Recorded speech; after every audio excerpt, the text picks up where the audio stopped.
é o momento de olharmos para o futuro e reafirmarmos a urgente necessidade de neutralização de um dos grandes perigos modernos à democracia, a instrumentalização das redes sociais pelo novo populismo digital extremista.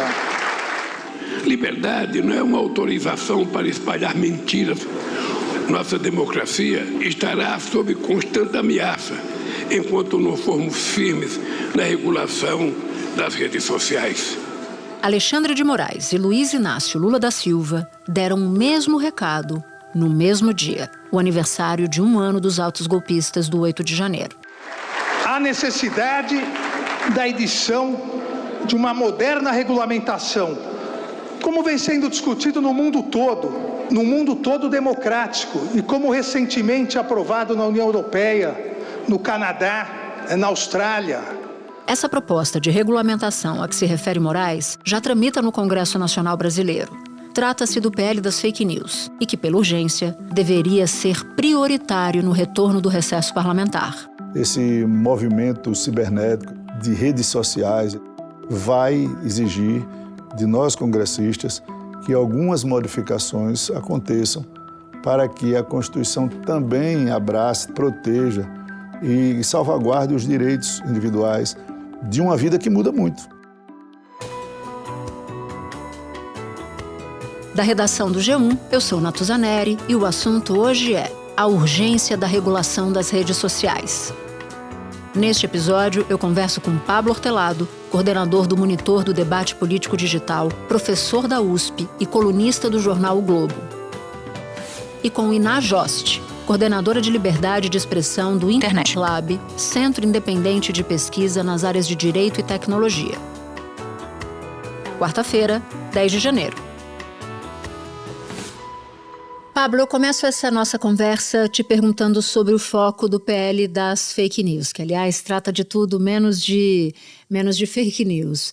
Muita gente acha que esse projeto de lei acaba punindo as fake news, e eu queria que você explicasse para a gente por que não é exatamente assim que a banda toca, porque fala muito mais da responsabilização das empresas donas de redes sociais do que de conteúdo propriamente dito. Pois é, Natuza, esse apelido eu acho que a lei teve, porque lá no começo da tramitação, quando ela era um projeto de lei que tinha sido feito ali pelo gabinete do senador Alessandro Vieira com a Tabata, lá no comecinho, ele tentava tratar do problema da desinformação, mas ele sofreu tantas modificações e hoje ele trata disso de uma maneira muito indireta. É uma legislação, um projeto de lei bastante abrangente, menos abrangente que outras leis que tem aí pelo mundo, mas ainda assim bastante abrangente. E o coração dele, no meu entender, é uma mudança da maneira como operam a regulação de conteúdos na internet, a moderação de conteúdos na internet. A moderação hoje, ela é autorregulada. Quando a gente entra numa plataforma, Facebook, Twitter, qualquer uma delas no Instagram, no TikTok, aquilo que a gente dá next, ok, tem um conjunto de termos de uso e de regras da comunidade que descrevem as regras que vão operar, o que você pode publicar, o que você não pode publicar. Todas elas têm. Não existe nenhuma plataforma com liberdade de expressão ampla, que você pode dizer tudo aquilo, porque senão essas plataformas seriam rapidamente tomadas por propaganda, spam e pornografia. Então elas têm regras bem estabelecidas, complexas, são textos longos e todas elas têm. E hoje, quem determina o que tem nesses textos são as plataformas e são elas que cumprem aquilo na medida em que elas querem. Esse é o panorama hoje, é um sistema autorregulado. O que essa proposta faz é com que esse processo de moderação de conteúdo, ou seja, tirar conteúdo que não está previsto nessas regras, ou rotular esse conteúdo, ou diminuir a distribuição desse conteúdo, ele deixa de ser feito exclusivamente pela plataforma e passa a ter, por um lado, diretrizes, regras, que estão acima das regras da plataforma. O deputado Orlando Silva, do PCdoB, é relator de um projeto de lei que torna crime o financiamento e a disseminação de fake news. E há um aspecto que eu diria que é o aspecto central, que é o regime de responsabilidade. As regras para a responsabilidade no uso da internet. Se ela não cumprir o dever de cuidado, que é analisar com mais atenção temas sensíveis, como ataque ao Estado Democrático de Direito, induzimento ao suicídio, violência contra a mulher, racismo, entre alguns outros, se ela não cumprir o dever de analisar com mais cuidado isso, ela também pode ser responsabilizada. Essas diretrizes são leis, são 7 leis que já foram consensuadas, que o projeto não inventou, são leis que já existem, digamos assim, no mundo offline. São crimes contra o Estado Democrático de Direito, terrorismo, racismo, violência de gênero, crimes contra a infância, crimes contra a saúde pública e indução à mutilação, à automutilação ou suicídio. Essas regras, elas já existem, já foram consensuadas, muitas delas não são nem recentes. E o que as plataformas passam agora, elas são obrigadas a moderar conteúdo que violem essas leis. E se elas não fizerem, passa a ter uma supervisão. Não é possível ainda hoje que as grandes plataformas elas sejam consideradas empresas de tecnologia. Elas são também empresas de comunicação, empresas de publicidade. O maior volume de publicidade no mundo, quem ganha são essas plataformas. Então, da mesma forma que eu sempre repito, no mundo real há responsabilidade, no mundo virtual deve haver também. Então vai ter uma urgência de supervisão, alguma instância de supervisão que vai observar se elas estão fazendo esforço para moderar esses conteúdos, se esses esforços são satisfatórios. Se não forem satisfatórios, elas passam a receber algum tipo de sanção, que começa na advertência e chega a multas pesadíssimas de 10% do faturamento das empresas e pode até, no limite, caçar o serviço dessas empresas. Agora, antes mesmo de se ter uma legislação, uma regulamentação para se coibir fake news ou monetização com conteúdo falso, veio um outro problemaço chamado inteligência artificial. Esse texto que está em discussão agora não passa por inteligência artificial, certo? Não, ele não trata diretamente do problema da inteligência artificial. Eu acho que o problema da inteligência artificial ligada às questões políticas, né, que é o que a gente está discutindo aqui hoje, ela vai ser tratada na regulamentação do TSE. O TSE soltou uma minuta para a regulamentação que vai valer aqui nas próximas eleições municipais, e lá tem um tratamento para o problema da inteligência artificial. Basicamente está dizendo o seguinte: qualquer peça de propaganda ou de comunicação política que fizer uso de inteligência artificial precisa ser avisado para os eleitores. Eles têm que saber que aquilo é uma peça de propaganda que foi elaborada com inteligência artificial, que aquela montagem não é o candidato alvo da montagem, é digamos assim, é algo que foi criado com inteligência artificial. Agora, Pablo, voltando para o texto do PL das Fake News, no ano passado, uma discussão sobre direitos autorais acabou travando o andamento do projeto de lei. Então, eu queria te pedir para nos explicar por que esse tema é tão delicado, o que aconteceu lá atrás e o quanto essa discussão avançou de então para cá. Olha, o PL tem muitas coisas, né? Mas ela tem basicamente 2 pontos de tensão, né? No projeto original, que estava lá no começo do ano passado. Um é esse problema que a gente acabou de falar aqui da moderação de conteúdo, sobretudo a direita conservadora. Ela tem uma visão muito maximalista da liberdade de expressão e ela teme que essa regulamentação aí da moderação vire censura. E esse é um ponto de conflito aí entre a direita conservadora e o resto aí do espectro político. Um outro ponto de tensão é que nesse projeto também ele previa a remuneração de direitos autorais para artistas, conteúdos que fossem protegidos por direitos autorais, sobretudo conteúdos audiovisuais e fonográficos, eles passariam a ter remuneração para os artistas e também conteúdos jornalísticos. Esse foi um foco de tensão tão grande, porque daí entravam interesses econômicos das empresas, dos artistas e das big techs. O foco foi tão grande que o PL foi fatiado. Esse tema dos direitos autorais virou um PL à parte e o resto, que tratava mais de regulação das plataformas propriamente, ficou no PL original.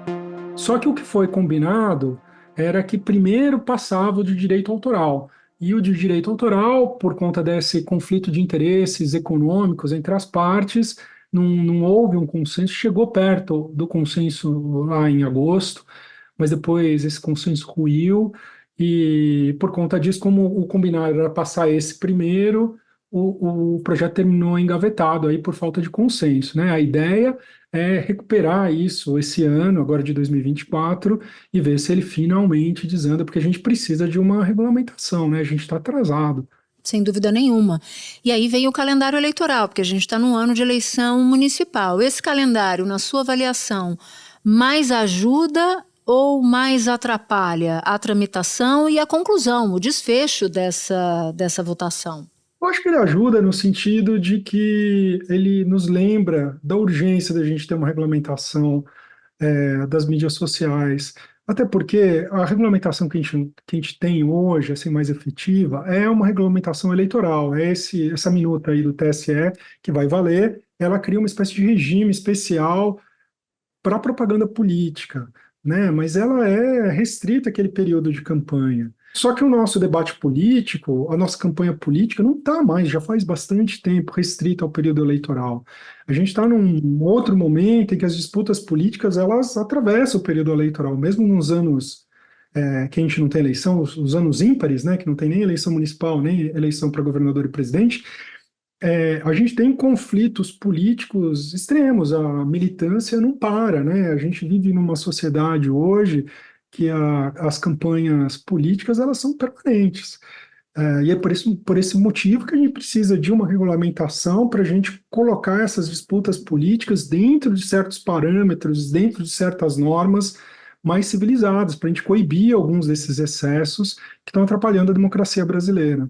A internet, as redes sociais não são terra de ninguém, não são terra sem lei. Você pode falar o que quer, você pode postar o que desejar, mas você tem responsabilidade sobre isso, responsabilidade penal e responsabilidade civil. Eu vou fazer um jogo aqui com você.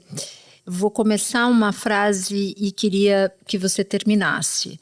A regulamentação das redes sociais não acaba com o ódio nas redes, porém, ela pode conter alguns dos seus efeitos mais extremos. Esse problema do ódio, tem a ver, é um problema social, um problema da sociedade, é um problema nosso, não é um problema de regulamentação, mas a regulamentação pode segurar um pouco as pontas, conter um pouco os efeitos mais danosos.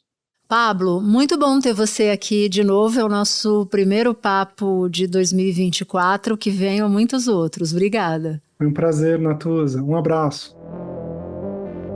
Espera um pouquinho que eu já volto para falar com a Iná Jost. Iná, eu conversava com o Pablo sobre a importância de haver regulação das redes sociais, sobretudo num ano como esse, que é um ano eleitoral. Contigo, eu quero falar sobre os desafios para se chegar a um texto minimamente eficaz. Então, te peço para começar a nos explicar que desafios são esses. A gente está falando de redes sociais que são empresas privadas que viraram, de certa forma, a infraestrutura do debate público. Então, a gente precisa pensar na relevância e na complexidade de qualquer atividade que envolva a regulação dessas empresas, sobretudo quando a gente está falando de regular a liberdade de expressão, né? Que a gente sabe que o Brasil é um país que tem seus traumas vindos da ditadura e que qualquer legislação que impõe alguma regulação sobre a liberdade de expressão deve ser olhada com muito cuidado, assim. A gente, além disso, da regulação da liberdade de expressão, o fato de que são muitos atores envolvidos, né? A gente tem uma enorme parcela da população brasileira que consomem notícias, que interagem nas redes sociais. A gente tem as próprias plataformas que agora começam a ter há alguns anos já, mas têm suas representações no Brasil, mas antes nem tinham. A gente tem diversos órgãos do governo que têm diversas opiniões distintas sobre o que seria uma regulação ideal. Então, o Congresso acha uma coisa, o Poder Judiciário acha uma coisa, a Presidência acha uma coisa. Então, a gente precisa entender qual é o meio comum que vai beneficiar a liberdade de expressão e que vai atender as demandas dessas empresas e também as demandas do governo. E qual a importância de se ter uma lei clara, uma lei cabal sobre o assunto? Ter uma lei sobre a regulação das plataformas é fundamental. Eu gosto de lembrar que a lei que funda juridicamente a internet no Brasil é o Marco Civil, que é uma lei de 2014. O projeto estabelece os direitos e deveres de quem usa a internet. 3 pontos são considerados fundamentais. Preservar a privacidade dos usuários, a liberdade de expressão e a chamada neutralidade da rede, que na prática proíbe, por exemplo, que qualquer empresa possa privilegiar um usuário ou vender pacotes de serviços com restrições, apenas vídeos ou apenas música ou apenas redes sociais. Então a gente está chegando aí no 10º aniversário do Marco Civil. Obviamente a gente sabe que as plataformas se desenvolvem com uma velocidade estonteante, que os serviços mudam, que as aplicações, os aplicativos mudam, que os usuários aumentam. Então é muito fundamental que a gente tenha uma revisão desses preceitos. A gente precisa, eu costumo pensar numa lei de regulação das plataformas como um primeiro degrau que vai ter que todas as plataformas terão que subir. Agora, enquanto essa lei não chega, o que as plataformas, o que as redes já podem fazer na prática? As plataformas, elas são os atores que operam a última camada, né, desse ecossistema, dessa infraestrutura. Então, eu acho que uma coisa que é fundamental é que as plataformas deixem muito claro, o mais claro possível, as suas regras de moderação de conteúdo. O que é regra de moderação de conteúdo? É o funcionamento da plataforma. São as regras que decidem o que vai permanecer, o que vai circular e como, se vai circular mais, se vai circular menos. Então, é uma atividade constitutiva das redes sociais e cada plataforma vai ter a sua. Então, se, por exemplo, numa plataforma você pode circular nudez, na outra não. Se você pode falar certos termos numa, na outra não. Então, é muito fundamental que os usuários tenham muita clareza sobre o que são essas regras. Então, isso para mim já seria um avanço enorme, que a gente tivesse mais controle não, mas mais conhecimento do que são essas regras de moderação de conteúdo que operam e regem as nossas interações. Que essas regras estejam claras, que elas sejam postas em português, que a gente saiba o que está valendo para as eleições, se tem regras específicas para o período eleitoral, se as regras valem para todos os períodos. Então, acho que isso é uma atuação que as plataformas podem fazer e que poderia ajudar a funcionar muito melhor o seu serviço e a ciência dos seus usuários. Mal comparando, se eu fosse transferir essa ideia que você nos traz para um país, seria a constituição de um país, é isso? É um conjunto de regras, de normas muito claras, legíveis e em português, como você fez questão de dizer sobre o que não pode e o que pode naquela plataforma. A gente está falando de um espectro que se as empresas podem demais, elas poderiam, por exemplo, deletar conteúdos que deveriam circular, e isso seria um problema, porque elas viraram infraestrutura de debate público, sim, a gente precisa entender isso. Então, a gente incorre numa possibilidade de uma censura privada, mas a ausência completa de qualquer regra também é muito perigosa, porque a gente vê, por exemplo, o que a gente chama de desordem informacional, com a circulação de conteúdo desinformativo, com a circulação de discurso de ódio. Então, assim, ter regras claras e a gente saber como isso está operando, para mim é um primeiro passo que está nas mãos das plataformas e que elas podem sim fazer para melhorar a saúde nas redes. Iná, eu queria te perguntar sobre algo que aconteceu há pouco tempo. Muitos criticaram o texto do PL das fake news, alegando que ele praticava ou propunha a prática da censura ou permitia a censura. No ano passado, por exemplo, durante o debate desse projeto de lei, o Telegram enviou para os usuários da plataforma um texto dizendo que abre aspas, Brasil está prestes a aprovar uma lei que irá acabar com a liberdade de expressão, fecha aspas. Na mesma linha, o Google também publicou um texto contra o projeto de lei e depois acabou sendo obrigado um texto como se fosse um texto jornalístico, mas não era um texto jornalístico, era uma propaganda dos interesses do Google. Acabou que a própria empresa teve que sinalizar que o material era uma publicidade. Enfim, foi uma confusão danada, teve uma reação fortíssima do Congresso Nacional.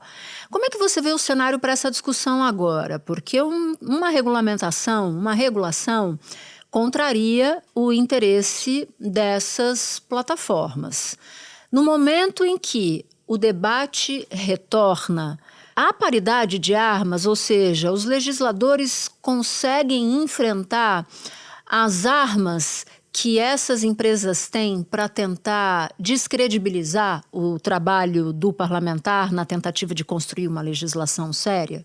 Você traz uma questão super complicada e eu acho que esses causos que você traz, esses episódios, são justamente a ilustração da razão pela qual a gente precisa de uma regulação. Porque a gente sabe que essas empresas têm muitos usuários e que elas têm um poder enorme, não só um poder econômico enorme, mas um poder político enorme. Esse caso do Telegram, por exemplo, é como se a gente tivesse botado 1 milhão de outdoors na rua e que todo mundo estivesse vendo a mesma coisa, né? Porque elas têm, de fato, um espaço muito importante.